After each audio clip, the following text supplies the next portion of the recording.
Welcome to Fast Lap, where we cover motorsports around the globe. I am Doug Peacock. I'm your host here on CIH Media's YouTube page. We have a lot to talk about in this edition of Fast Lap. We have IndyCar, we have MotoGP, we have World Endurance Championship Racing, and we have the World Rally Championship as well.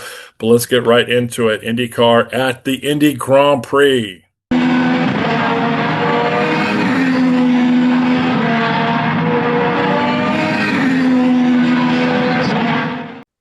So the entire month of May for IndyCar is at the famed Indianapolis Motor Speedway. They race on the road course first, the Indy Grand Prix, this past weekend. They'll be qualifying this weekend for the running of the Indianapolis 500, which will be on Memorial Weekend in 2 weeks.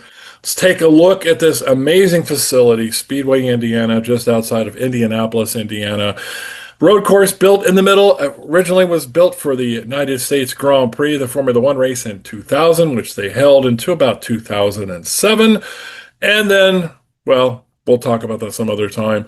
Road course is 2.439 miles, 14 turns, beautiful track. Yes, Formula One could come back here someday. Even Roger Penske has talked about it. You can see the oval on the outside of the track, an absolutely gorgeous, fabulous facility. There's a golf course in the middle, of course, as well, on the back straightaway for the second half of it.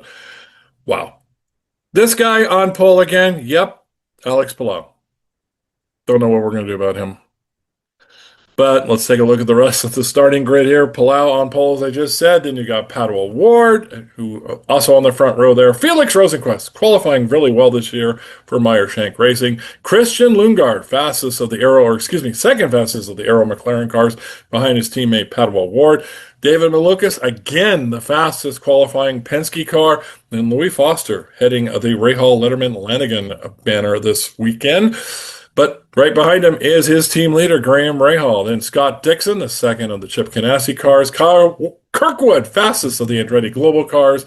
Then Joseph Newgarden rounds out the top 10.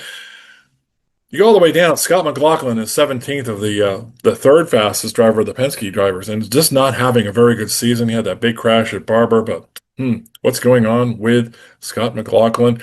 All the way down to Will Power, who's really having struggles trying to figure out the Andretti Global car, and simply said he didn't have any problems. He just couldn't find the speed in the car this weekend. And this is the man who has the most poles in IndyCar history.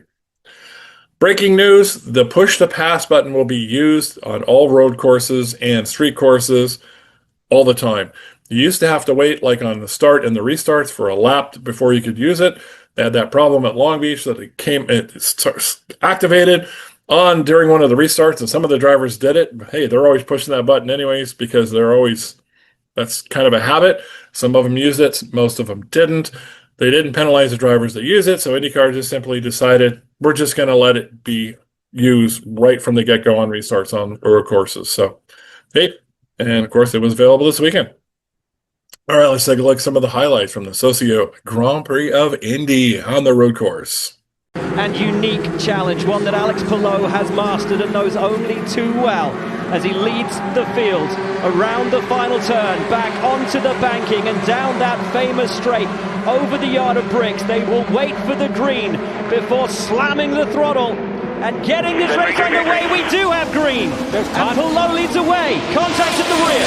Palou was awfully slow, gritting up the field as you see damage to Rinus VeeKay, but they're side by side at the front, and Palou has the point. Oh, lock up from Rosenqvist into Pato O'Ward. That's the McLaren driver out.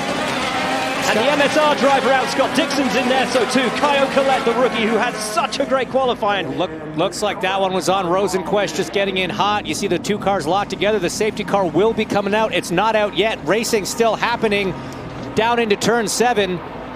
They're going to hang on, let these guys sort it out a little bit. And Malukas is up to second. Rahal is third, slotting in behind him, Kirkwood. And Grosjean up to fifth as the full course yellow is thrown. The 10 of Alex Palou. This is the championship battle. It's early in the season. We already know it. Everything is going to revolve around beating Alex Palou, and there has been an issue on the stop. Yeah, this will not be close now as the team struggles to get that wheel nut on. No, you're clear, all clear. Again, and once again. We're going to say it for the 15th time this season, as Alex Palou easily cruises by Kirkwood in the pit lane. He's actually going to come out behind Ericsson, his teammate, Kirkwood's teammate, but these teams, they're beating themselves. As much as Alex Palou is beating the field, these race teams, time and time again, are beating themselves on the track, on strategy, on pit. Down the straight, tucked up under his rear wing, Christian Lundgaard looking for the lead on David Malukas, who goes to defend. Lundgaard will have to go the long way round the outside, and they stay as they were. He has made him burn so much push to pass. Slow on exit, here comes Lundgaard round the outside of David Malukas for the lead of the race. Wonderful defensive drive from Malukas, they almost touch, and Lundgaard has the lead. Stunning! Defending into the braking zone as Dixon looks to go up the inside of the McLaren man. And there's a car off. And that is Armstrong. Dixon past his countryman. Romain Grosjean went out. Big, and that is Rosenquist, again. Stingray, and Kiffin Simpson. You see Palou off in the grass as well. All getting bunched up, and now the full course yellow thrown immediately. Get it restarted. Big moment. Big moment. Day goes from bad to worse there for Felix Rosenquist. But let's see it from his position into 13 here. Stingray just gets in hot, gets into the side of the McLaren. Rosenquist with nowhere to go. And that will be day over for Felix Rosenquist. Kiffin Simpson just trying to avoid the contact there. And see what Kyle Kirkwood saw from the 27 JM Bouillon car. He ends up coming out better than Palou, moves him ahead of the championship leader. Good job, nice avoiding action, still had to beat two wheels on the grass. No contact for Alex Palou. Narrowly avoiding one another. He's got to get after his brake bias. That's the second time I've seen into the back of Ferrucci and spins it round. We know what that's going to lead to, James. A penalty for avoidable contact? Yes, sir. It's certainly possible with 3 to go. The 14 gets going again, so no need for a caution. Not sure what exactly Mick Schumacher was expecting to happen there. That was absolutely bizarre. He just drilled Ferrucci. Ferrucci was clearly struggling with tires, been falling back through the field, but let's take another look here through turn 8. You can see the momentum that Mick's got, but just Ferrucci speed corrects in turn 9 as you do. All I can think is he was trying to set up a late dive onto the inside of turn 10, but I don't think Mick McLaren, it will be his first victory in Papaya. Christian Lundgaard with another wonderful drive, his first win for McLaren, and it comes in Indianapolis. Love the outside pass. Awesome, bud. Awesome. Proud in. Proud everyone.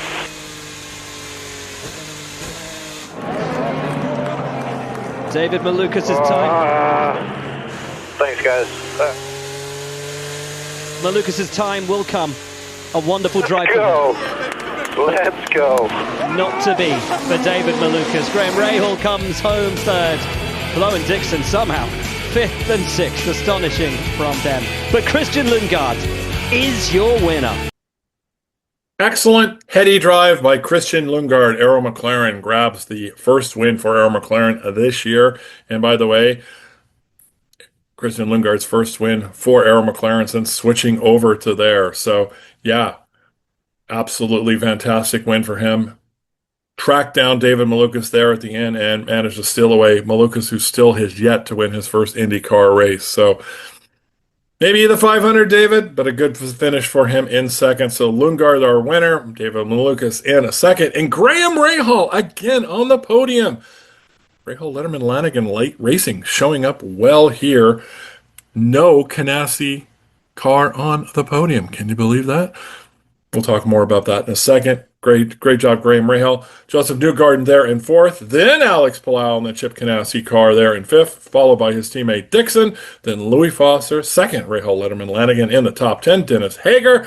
Kyle Kirkwood, the top finishing of the Andretti Global cars, and he should have finished probably right behind Palou or ahead of him. But you saw those Andretti pit stop woes continue. And Nolan Siegel rounds out the top 10. Second Arrow McLaren car there in the top 10. Rest of the finishers, you see Marcus Armstrong, Kiffin Simpson, Will Power fought his way all the way up from dead last to finish 13th. Ferrucci, who got taken out there by Mick Schumacher, and Schumacher ended up getting a penalty. Schumacher should have been 11th, but that penalty dropped him all the way down to 20th, you see there. Pato O'Ward and Felix Rosenqvist got caught up in that turn 1 melee there. Nothing for Pato O'Ward. He's had nothing but bad luck this year so far, and he's hoping it all gets all made up in 2 weeks at the 500. We shall see. He's been a bridesmaid a couple of times there. And you see Grosjean, Ericsson, Rosenqvist, who did not finish because of the problem he had. Both Ed Carpenter cars did not finish, Christian Rasmussen and Alexander Rossi, and we're going to talk more about that problem he had, which is a very severe problem that IndyCar needs to look at, I'll tell you. So a great day there for the Arrow McLaren and Christian Lundgaard. Tony Kanaan in that picture there, former 500 winner, all happy and smiley. Championship standings, well, Palau still leads over Kirkwood there. He pulled out a few points there.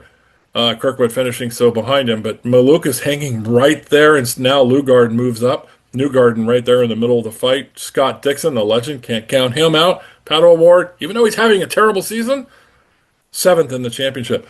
Scott McLaughlin, again, 8th, so he's within striking distance, and a good job there for Graham Rahal to be in the top 10, and the last of the top 10 in the championship is Marcus Armstrong.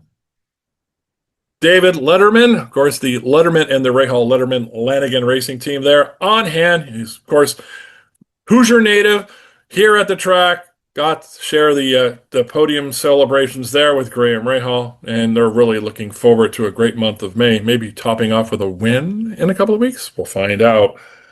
So top 3 there again. You can see Lundgaard, Malukas, and Graham Rahal.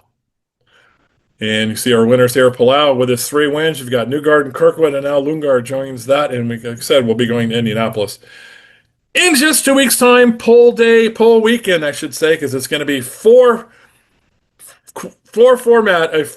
you have to go through 4 formats to get to the pole thing. So usually they do a top, you go to the fast 12, then the fast 6. No, it's going to be very interesting. It's going to take them 2 days, and they better have good weather to get it all done. Indianapolis Speedway this weekend, ladies and gentlemen, for pole day. Okay. I want to share a video what happened to Alexander Rossi. His car did not finish because of a problem with the hybrid, and he's not one of the drivers that likes the hybrid on the car, and I don't think any of them really do. So his car came to a dead stop on the front straightaway. Let's take a look at this video. Alexander Rossi is slow on the front stretch, and this almost certainly will bring out the caution. Love the hybrid. I mean, I wouldn't, not necessarily today. I don't know. Thanks, Honda. And now it does. So we have the caution out. Alexander Rossi stopped just over the yard of bricks at which he tasted success back in 2016 on his very first visit to the Indianapolis Motor Speedway. And this really mixes things up, guys, because of who's just pit. We just talked about Will Power saving fuel. It's great for him. This could be interesting. Java House Machine, dead stick on the start-finish line. Rossi jumps out. Palou leads from Kirkwood. How will this shake up the strategy today?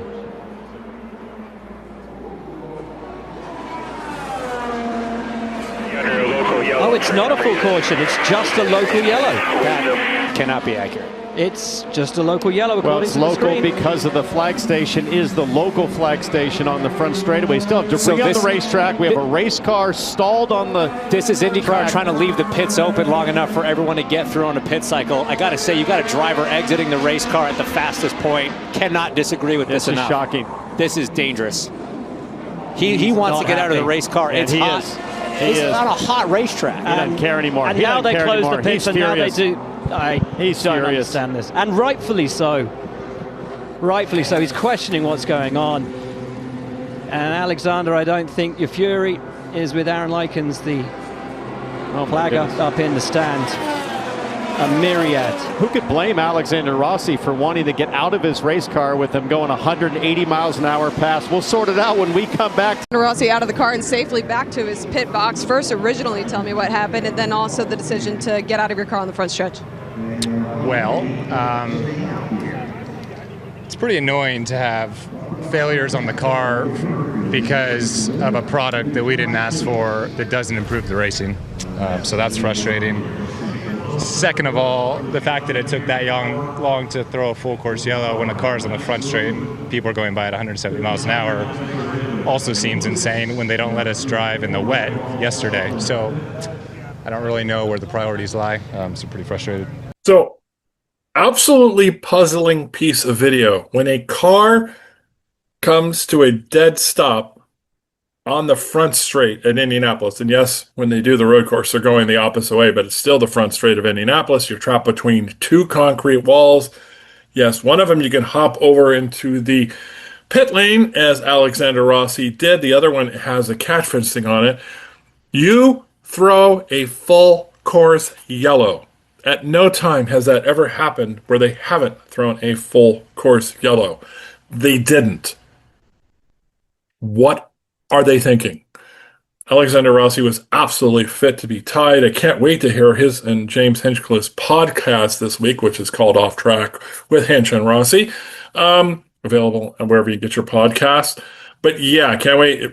Alex was livid, as you saw that interview, in his as calm demeanor as he can have, but absolutely ridiculous. What are they doing? What are their priorities? They didn't let them on Friday. They were supposed to qualify on Friday. This race was on Saturday afternoon because it was raining. And they said, well, hey, it's IndyCar. We qualify in the rain. And they said, nope. We're not going to let you qualify in the rain. We'll just do it Saturday morning, which screwed up Fox and all their timing on their sports networks and stuff like that. But here, they didn't throw a full course yellow. Now, there were a couple of full course yellows, but they should have had one here. I know IndyCar is working on, they have too many yellows, but in a situation like that, it is dangerous. Alex was sitting in the car with cars flying by him at 170 miles an hour, where cars go 2 and 3 wide, by the way, trying to pass one another going into turn 1. Yes, there was a local yellow being waved, which means you can't pass there, but sometimes drivers get a little antsy. It really could have been a very tragic situation, catastrophic situation, if somebody had pulled out, even just pulled out and forgot Rossi was there. You know, I just don't know what to say. There was a very dangerous situation in Toronto many years ago where there was a car parked. They left it there. It eventually caused a catastrophic death in a very, very young racer named Jeff Krosnoff, who ran into the back of the car and got airborne and went into a light pole. He was killed instantly. But thank God nothing like that happened. It was okay, but IndyCar needs to learn to throw the full course yellow. And any car stops on the straightaway there, whether it's the road course race or the 500. So there's my 2 cents. We're going to move on now to some World Endurance Racing.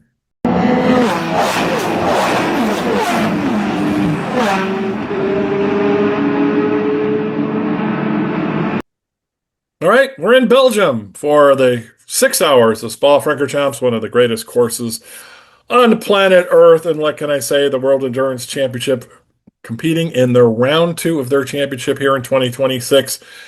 Should have been round 3, but of course the race in Bahrain was canceled because of the deteriorating situation in the Middle East. And we'll talk a little bit more about that there, as Formula One may have a fix for one of those races that probably isn't going to get ran this year. Beautiful track in Spa-Francorchamps. Let's take a look at some of the race highlights. The bus stop for the final time. The fans on their feet, 101,000 of them watching. Win for BMW and second for BMW. BMW number 20 takes the checkered flag to win the Spa 6 hours. All right, welcome to the winner's circle. BMW car number 20 taking the win with drivers Robin Finnis, Rene Rask, and Sheldon Vanderlyn. And here they are in reverse order in the picture. Top 3 was the BMW 1-2 with the Ferrari number 50 topping off the podium there. Race results, again, as we said, the 2 BMWs 1-2, the Ferrari number 50 AF Corsa car there in 3rd, and the 007 Aston Martin car there in 4th. Then we have the Toyota, the number 83 car driven by Kubica there in 6th, the first of the Peugeots, then the Genesis, the Cadillac, second Toyota, and the first of the Alpines there in 11th. And the rest of the standings here, you can see some not classified. The 009 car there, the Aston Martin car not finishing. The number 51 Ferrari AF Corsa car was hit by one of the GT3 cars and failed to finish the race. And then the two non-finishers, the second Peugeot and the number 38 Cadillac. In GT3, it was the McLaren number 10 winning with Antares Thomas Fleming, and Marvin Kirchhofer. A happy podium for those three. Take a look at the race results in LMGT3.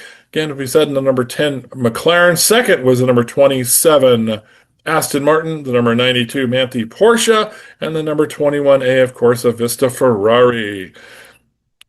See the rest of the standings here. The two Corvettes there in 8th and 9th.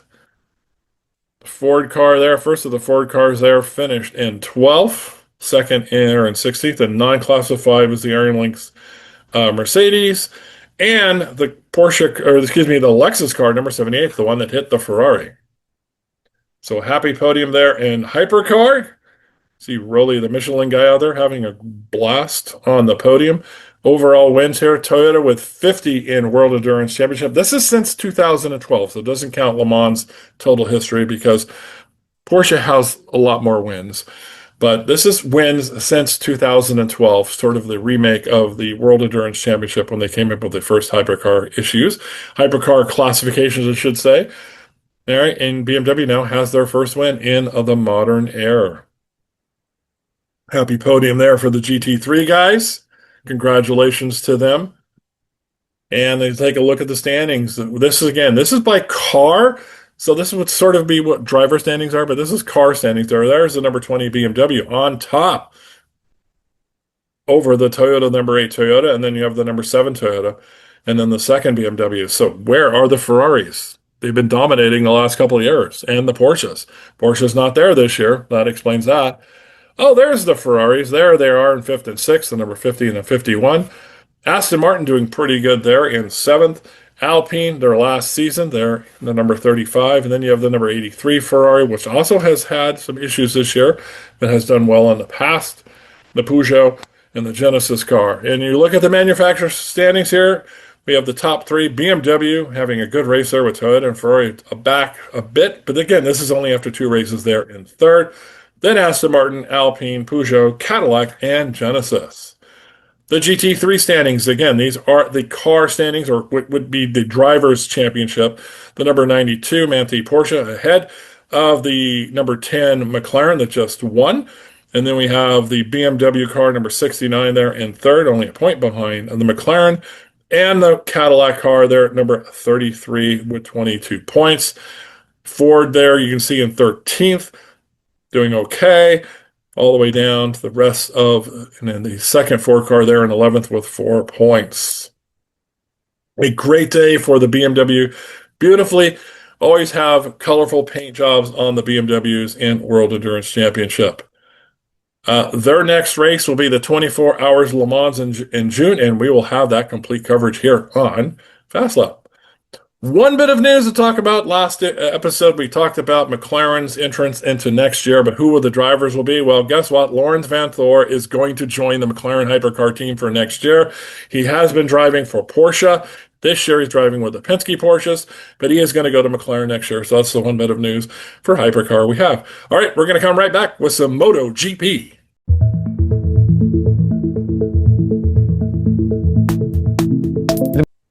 The Grand Prix of France for MotoGP at the Bugatti Le Mans circuit, which is within the La Sarthe circuit used for the 24 Hours of Le Mans. A great track here.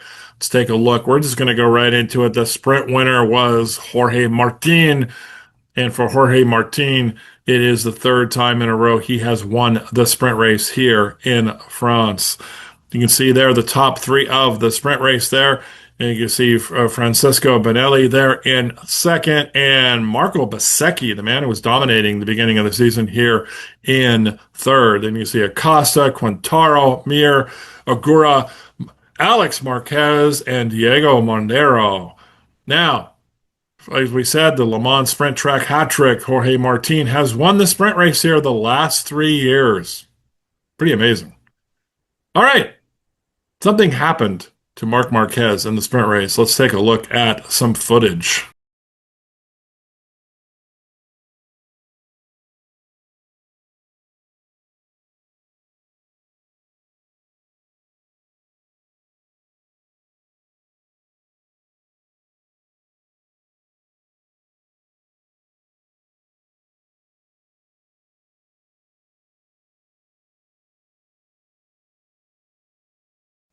So that was a pretty nasty spill taken by the great Marc Marquez, who must have his own private surgery team that travels with him wherever he goes.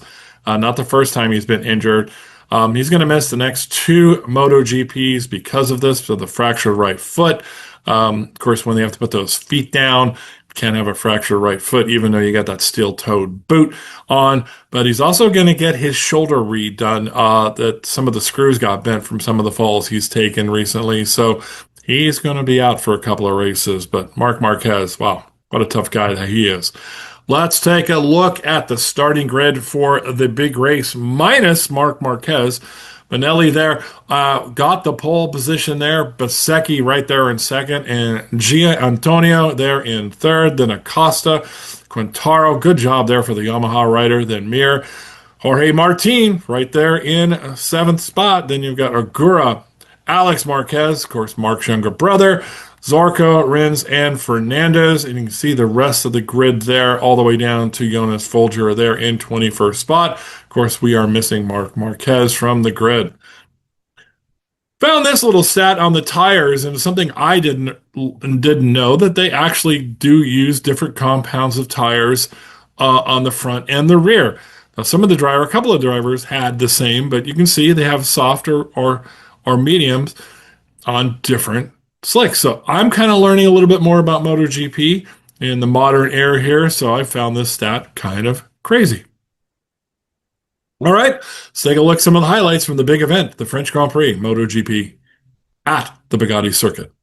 Continuing his winning ways here at the Bugatti circuit this past weekend, Jorge Martin not only won the sprint race on Saturday, but the big race on Sunday. Let's take a look at our top 10. So again, Martin on the top step of the podium, followed by Bezzecchi there, and Agura. First time on the podium for him, a Aprilia sweep of the podium. Then you've got Gian Antonio, Acosta, Fabio Quintaro, then Bezzecchi, Fernandez, Aldera, and Marini there in 10th. As I said, maiden MotoGP podium for Agura. Congratulations to him. What a fabulous event for them.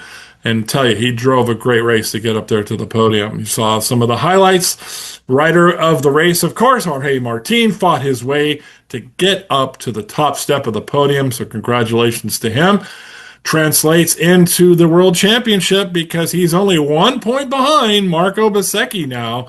That's after 6 rounds here in 2026. Gian Antonio there in third, then Acosta, Agura there, not bad in fifth, but a ways behind, almost double points there does Bezzecchi have over Agura. Then Fernandez, Marc Marquez is going to miss a couple of races. His brother Alex Bugatti and Bustamante there in 10th spot. Their next race will be this weekend at the Circuit de Catalunya. Spain absolutely loves MotoGP, so only 1 week, not even a week off. They're going to be racing again this weekend, and we'll have that for you next week on Fast Lap.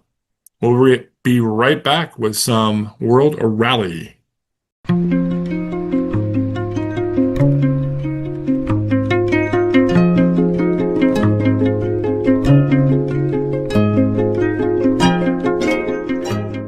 The Rally de Portugal, the 6th stop on the 2026 World Rally Championship calendar, took part this past weekend. Let's take a look at our WRC1 lineup, the usual suspects pretty much here. However, we do have an addition there of Martin Sakis will be driving for the 3rd Ford car here, which is fantastic to see. I hope Martin gets a full-time ride soon in World Rally. The championship there, we can see on the country of Portugal, right next to Spain there. All the different stages that they had there, pretty much in the northern part of Portugal. All right, I found this cartoon little kind of cute. The millennials version of what a World Rally Hyundai car can do. And then Gen Z, this is pretty much what people just simply need to know. Car goes zoom. There you go. All right, Mark and Sakis, welcome back. Let's see how you do here in Portugal. Take a look at some of the highlights of the Rally de Portugal that took part this last weekend. Foot hard to the floor now as we climb up the hill. Well, let's see then. He's coming up, foot down. Let's get over the jump and see what he can do. He could do this. Carry the speed over the jump. And he doesn't make any massive risks. He's much, much tidier in that final corner. He got caught out there this morning. It's going to be close, so close. Ah! 0.6 of a second in it, but it is finally win number 23 for Thierry Neuville. The ghosts of Croatia are put behind them, and what a victory that is as well. The first win of the season for Hyundai.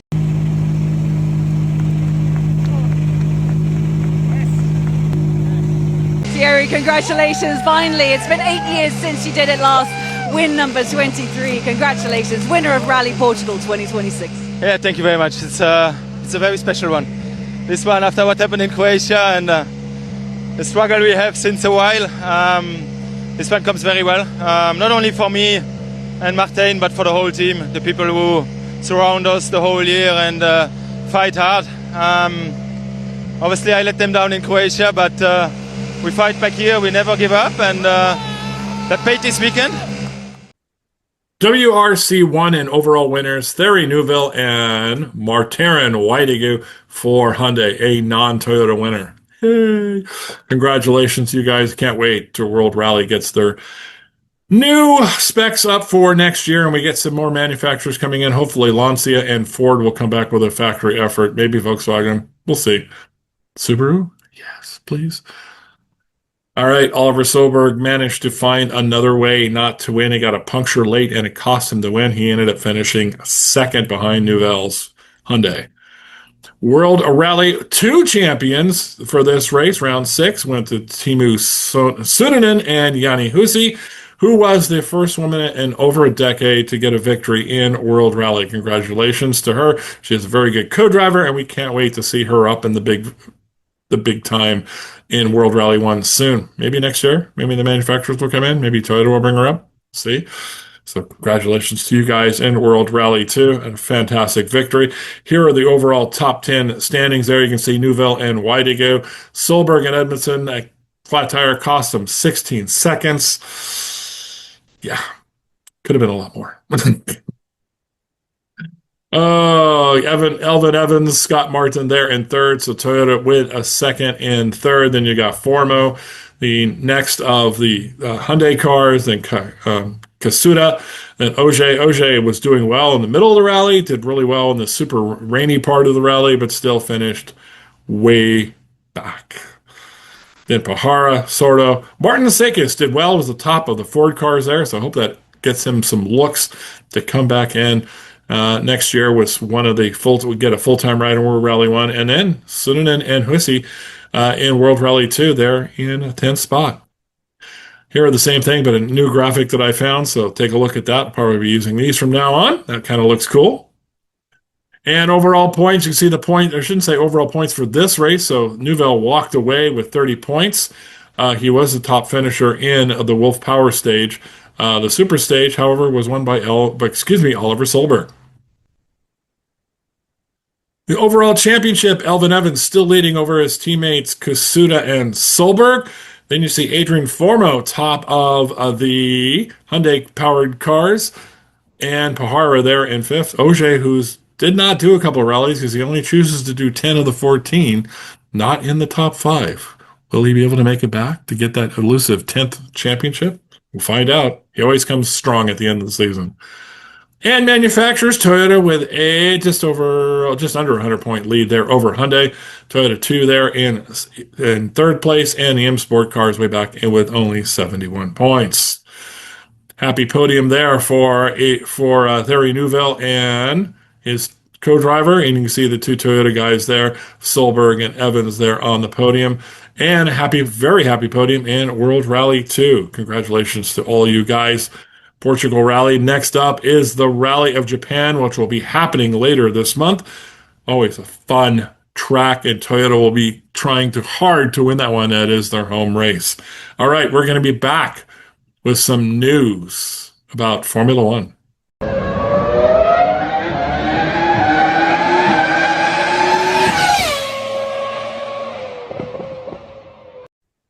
In the news for Formula One, FIA President Mohammed bin Sulayem would like the Turkish Grand Prix to come onto the calendar this year to replace one of the two permanently postponed races in the Middle East, which is Bahrain and Saudi Arabia, because of the ongoing political situation going on over the Strait of Hormuz with Iran.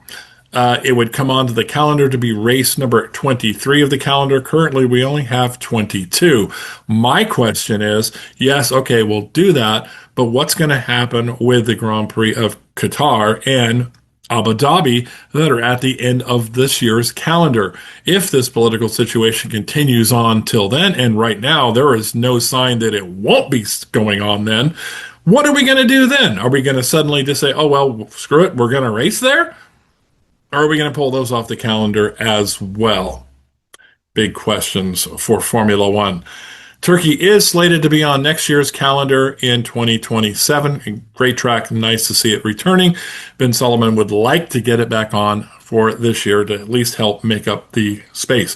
If none of the 4 races happen in the Middle East and we get Turkey back on, we'll have 21 races this year.